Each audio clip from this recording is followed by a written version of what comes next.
Am I crazy? Music is our saving grace. Let's celebrate. Let's get in and enjoy the music. So thank you so much for taking a minute out today. I appreciate it. Yeah, of course, of course. My pleasure.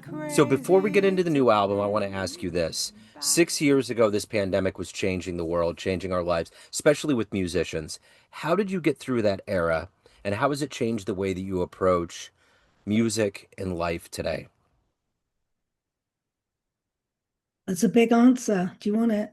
I'm ready. Okay, so before the pandemic, I was running, I've always been a jazz singer, but I've also always been somebody that has been in the healing world and somebody that believes that creativity is part of our authentic selves and it keeps us healthy and who we are in the world.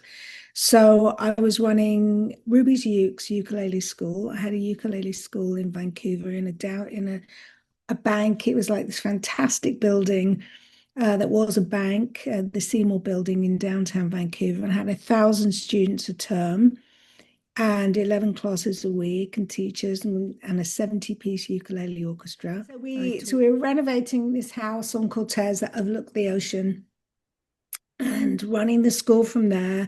And we pivoted well. And it was a time when I just thought, okay, I'm going to dig in, literally, no pun intended, but I had an organic garden and was teaching online. And, you see a neighbor every now and then, and just was on this island. And the school, everyone managed. We pivoted, and I just like got into songwriting more, and worked on did a lot of writing, poetry, and other things that I'm writing at the moment. And then there was a windstorm, and the power cables that were in front of the house hit the house and basically burnt it down. That's what happened to me during COVID. Wow. You asked. So I actually lost my music room and came back to the city and just rebuilt from there, quite honestly, because the songs that were actually on the album I wrote in 2019, and Corey Weeds from Cellar, who's a friend but also a colleague, been asking me for quite a while, like, Daphne, like, come on the label. And I was like, yeah, I will, but when I've got something new to say, because my last album was 2017, the last Black Gardenia album. So it took a while to come back to that place to actually be ready to record the album. So Whiskey Scented Kisses, So I would say, in answer to your question, how did it change Sure. my life? Well, physically, it changed my life Yeah. because before it happened, I was Jazz Festival Artist Spotlight for Vancouver Jazz Festival, played a set on the main stage of the Vancouver Folk Festival, seemed to be able to bridge both of those genres happily. And then completely nothing. Like there was this pause that we all had and nobody knew what was going to happen. And I always think of that time as, I call it my time of talking to the flowers.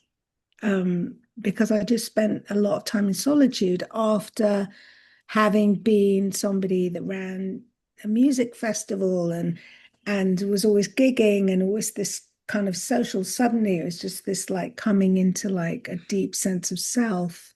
And I'm sure many, if you've asked that question before, which I suspect you have, I'm sure many of your guests will say that, will be saying that thing of how they came into it. And I think for me, having been somebody that, has always considered myself a jazz singer, even though I don't scat. I mean, I do sometimes, but mainly I consider myself an interpreter of jazz, got the golden standards that we all love. And I think at that time, I suddenly felt more through that silence the desire to write my own songs, like the assimilation of those songs from the 40s and 50s that I've been singing for many, many years, suddenly started like emulsifying into my own songs. And even though I lost a lot of original music that I'd been writing at the time, because I actually write on with a pen and paper, um, they came back to me. So it's a kind of an interesting process in itself that I had to like recover them in some way, like from the ether. Absolutely. So coming back to those tunes that you had said were penned in 2019, was it cathartic to see them finally come to light and to see kind Oh, of the reconstruction of your world? it's like I've been carrying them inside me for all Yeah. these years. Like so they don't fly away. I think it's Elizabeth Gilbert that was saying that sometimes, I think it was her, maybe it was somebody else, that sometimes when an idea comes to us, it kind of like, if we're not ready to receive it, it kind of flies by Yeah. and finds someone else to land on. So it's almost like the responsibility of those songs. And I think they really shaped the sound of this album as well, because I wrote with Chris Davis. He's a New York-based trumpet player that was in Black Gardenia right kind of from the beginning. He's a friend. We both moved to Vancouver at the same time in 2004. And we started writing together when I was on Cortez. One night, I was texting with him, and as we do sometimes, just, I'd be by the fire sipping whiskey, he'd be doing something else at home and in Vancouver, and we'd be texting each other, just having fun, laughing via the text, laughing, when you just silently burst out laughing. My partner would be like, "You're texting Chris?" I'd be like, "Yeah, I'm just chatting with him." And when I asked him how he was, he said, "I'm in a minor mood." And I remember that moment. Suddenly, this song just started. I was alone in the house and I just sang it. I think probably took 20 minutes. And I wrote the song and sang it into my phone and sent it to him. And within an hour, he sent it back. And that was when we started writing together. And he came up to Cortez and we'd sit in the garden and he stayed with us. And um, just started writing these songs. And I had so many lyrics because I've been writing since I was a child. I'm always writing something. I write every day. I don't sing every day, but I do write every day. Yeah. And so I consider myself a wordsmith in that way. And so the songs just started coming. It was just a beautiful process to Yeah. suddenly feel, like when I was a kid, I was always making up songs. So as an adult, become a songwriter. It's just it's a, it's an honor. And I think Chris helped me produce, we produced together Lucky Star, which was the album from 2017. And there was a track on there, I'm Confessing That I Love You. And both of us were like, we should put horns on this. Let's put horns on this. Yeah, let's do it. So he played trumpet and then we got a saxophone player. And it was almost like that was a friend of mine who's a painter.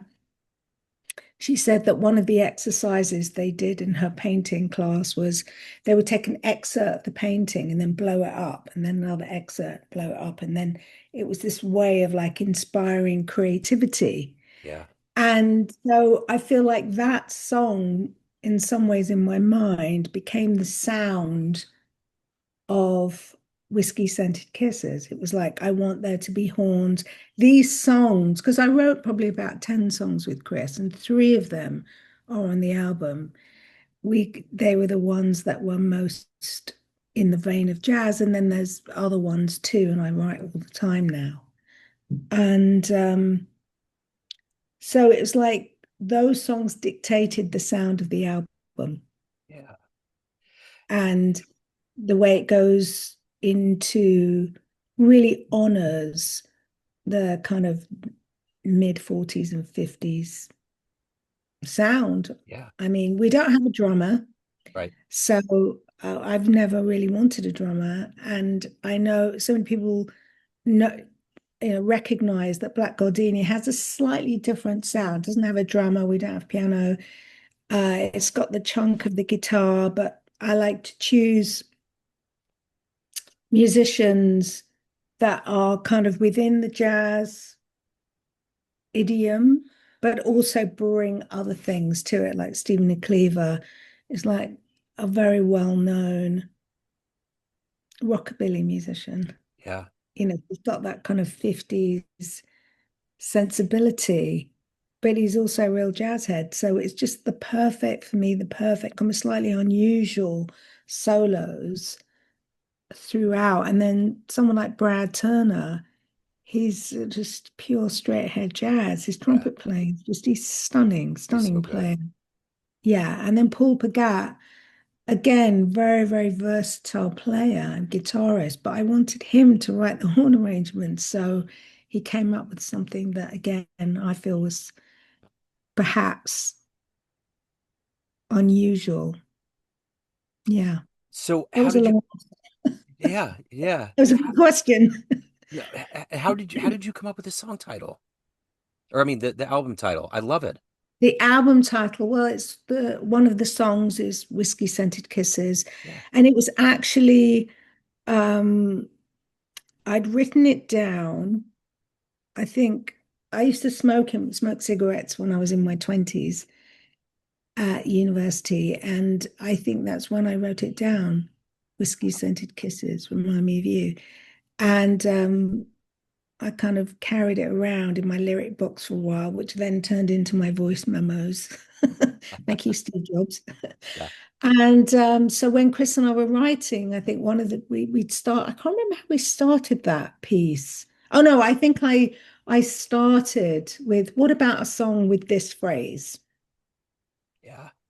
And so again, like going back, circling back to um how sometimes ideas keep knocking at the door. Yep. And I think that one has just been waiting for like decades Hmm. to like, because it's, and we all know, I mean, I don't know, I can speak for myself. I know what that is, you know, especially, I think there's something about whiskey when you're in your 20s, someone tastes the whiskey. I'm sorry if that's a bit TMI, but anyway, No, it's no, I something you get it. remember. I get it. Yeah. It's Uh, something you remember. uh-huh. You will know, you will not forget. I will not forget my Shakespeare professor. No. So the album comes out tomorrow. What do you do on Yes. album release day? Is there You confetti? know Is what? there, This is interesting because the release, the live release sneaky peek shows happened last week, and they were both sold out shows at Frankie's, and that was great, and lots of radio play and interviews here locally, and in Vancouver that is. And when the singles dropped, where I was just like, oh my God, what am I going to do? This is such a different experience to actually having, it's kind of a more yeah, drawn out in a good way yeah. process. So tonight, because actually it's midnight tonight, Central Time, which is 9 o'clock in on the West Coast. So I've invited friends round tonight, and I have lots of Prosecco chilling in the fridge, and Awesome. of course, members of the band.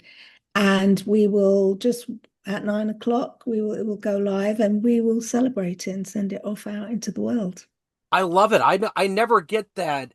I usually get, well, we're going to just hang out and low key. This is what I want to hear. I want that celebration after the World Series. Strap on the Yeah, goggles, get the champagne bottles, and let's let the yeah, chaos ensue. exactly, exactly. I thought I'd make a rum punch, which I'm famous for, and Prosecco.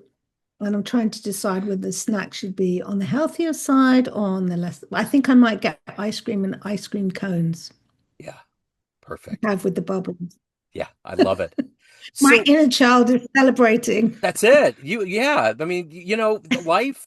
life should be full of celebrations. There should be all kinds of little things because we just don't have a lot of time, and it is a celebratory thing. So let's get in there and do it right. So, was it always music for you? Did you always feel like you were going to be in a musician in this music world? Yeah.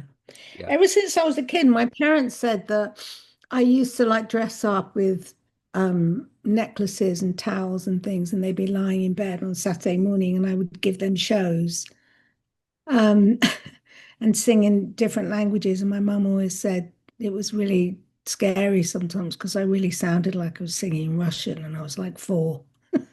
Oh, And I think for me, it's been a really interesting journey because my parents didn't really want me to be a singer.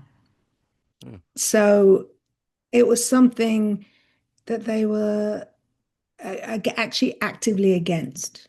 They oh, didn't want me to, they wanted me to do something else.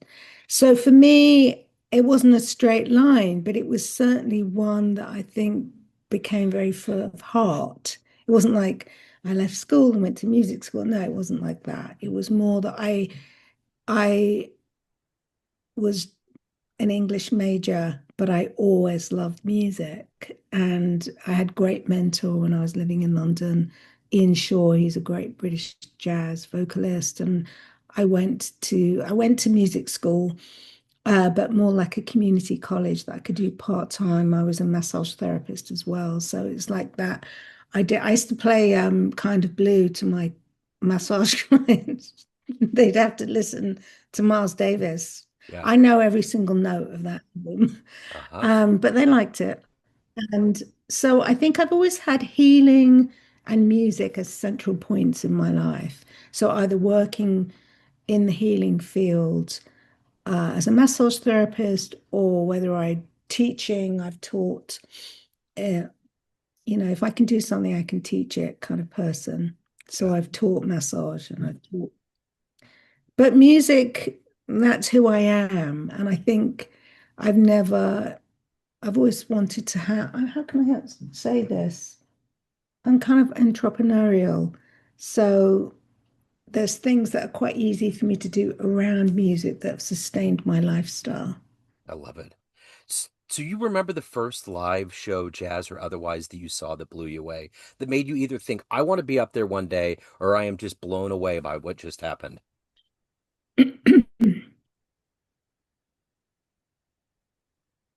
I don't think it was a show. It wasn't a Yeah, show. It was sneaking in to see Lady Sings the Blues that's awesome. and loving Diana Ross, and through that, I mean, my parents always played jazz. They had really eclectic taste, but that's not when I fell in love with it. I fell in love with it when I saw um, Lady Sings the Blues. And from then I discovered Billie Holiday, and then I discovered Lester Young, and then I went on a jazz rampage that in just sustained me in my life. I mean, I have very eclectic taste in music. I love everything except punk, probably, and death metal. Um, but jazz is a love. Like I spent 3 months in New York. I spent 5 months in New York actually, the year before last. Three in the summer and two in the fall. And I basically went to two or three shows a night. Just I was like small, so everyone like, oh, welcome back, Daphne. And I think after the fire, I think because I had PTSD from the fire, that was the thing that healed me, Yeah. is just basically sitting in a dark jazz club. And, you know, it was like going back to when I was living in London. Then you have a membership for Ronnie Scott's and just be able to go in for like 5 quid or something. And I was there all the time, like two or three times a week, with the greatest, some incredible jazz musicians coming through there, and people that I knew in the community. I still know a lot of people in the community. So jazz became, I, just a mainstay. It always has been. It's Yeah. not, there isn't. I was a child when I always look older for my age. Now I look younger, but then I looked older when I was a kid. Luckily, Yeah. it's that way around. Yeah. And I think if I could think of one moment that really deepened into, I think I went to, it was at the Pizza Express in Dean Street, and Ed Thigpen was playing drums. And I was watching him play, and I was just like, oh my God, such a musical drummer.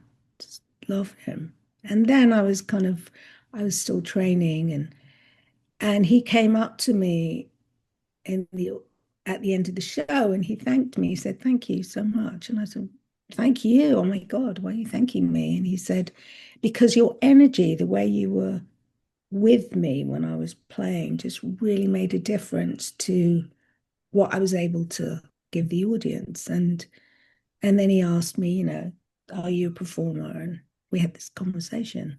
And I said, "Yeah, I'd really like to be." And he really encouraged me. He really encouraged me. It's a sweet moment. So let me ask you this. What gets you up every day? What do you like the best about being a musician, writing words, being a poet, being a creative? What is it that gets you up every day to evolve and to love this world of creativity? Well, some days I'm like, why the hell am I doing this? Right. Yeah. Like, where's my coffee? Yeah. And but most days, sometimes it's a sound in my head in the morning that I'm like, oh, I have to go and explore that. Like, am I crazy? That was a song that I woke up and there it was. And I just managed to get it down before it flew away, kind Yeah. of thing. I write every day. I write. I would start my day with writing every day. Sometimes I do object writing, which is um, having a word that you just write at set a time and write for 10 minutes, and it kind of sets your mind. It just, there's something about setting my mind in that way. Everyone has a perception of you. Family, friends, fans, everyone on the bandstand, but you run the show. What's your perception of you? Who do you think you are?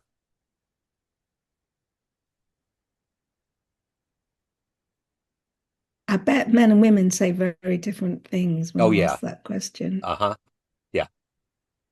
It runs the gamut. I think I am a badass. I think I get things done. I love my own singing, quite honestly, even though maybe some people don't get it. I don't know. It's hard to know. Um, who do I think I am? I think I'm a stylish London singer who lives on the West Coast because she loves the seawall. I love it. So if you could get into a time machine and go back in time and see one jazz show, where are you going to go? Oh my God, don't do that. That's not fair. Don't. It needs to be a tour of all kinds of different shows. Oh, it's very, very hard. That's not fair. Mm. Can I not answer that? Is there a You, way of doing that? No, I'm yeah. joking. I'm joking. Well, I could. Um, uh, an iconic show. I mean, I would obviously be in the audience with, can I say a few? Yeah, please. More. Okay. So I would definitely be in the audience with Billie Holiday and Lester Young playing behind her, and I would probably lose my mind. I would be at Keith Jarrett. I would be at the Cone concert. Yeah, I mean, I would be there. yeah, Absolutely. I would be, I could go on and on. yeah. You know, it makes me feel like crying, that question. I mean, I yeah. I feel, mean, and the reason why it came about was I'm on 18th and Vine in Kansas City, and I remember when I really got into jazz, I used to just sit there and think about all of the ghosts that were floating around down there, everybody that came through, and it was literally everybody. And to be able to have that moment to have seen something like that would have been unreal. And for that district too, it would have been any day of the week. It would, and it yeah. was more 12th and Vine. You would just get out there and it would just be this absolute horn of plenty of things going on, you know. There's a place that has started playing jazz again in Vancouver. If you ever come to Vancouver, Yeah. let me know and I'll take you there. Yeah. It's called Tyrant Studios, and it's above the Penthouse, which was owned by an Italian family in the 40s. And Yeah. at a time in Vancouver where there was still this deep racism, and when jazz musicians and vocalists would be in town, they couldn't go to the bars after the shows. So awful. I mean, that's the bit about going back in time that I don't want to go back to that, but Yeah. I want to go back to music. Yep. Obviously, that's such a terrible time for everyone. Yeah. But the Tyrant Studios had Billie Holiday sang there, Louis Armstrong was there. There's this whole list of people that sang in the space that now is a jazz club. Wow.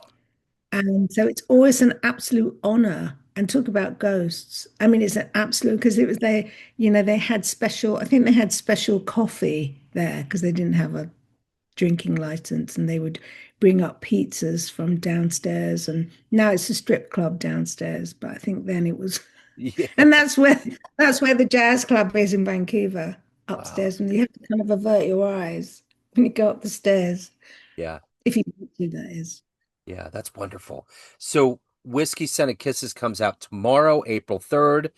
If anybody wants to get the vinyl or a copy that would benefit you the most instead of streaming or catch you live, any of the good business, where do they go? They go to Cellar Live Bandcamp, and the vinyl will be there. And there's also my Instagram is Daphne Roubini. If they like to follow me on Instagram, that's where I post all the shows and what's coming up. I've got a jazz festival coming up, and I'm just waiting to hear for some more shows that are actually just in the works at the moment. So if they go to Daphne Roubini on Instagram or blackgardenia.ca online, yeah, we're really, really excited. And actually, quite honestly, I've just started writing the next one. I love it.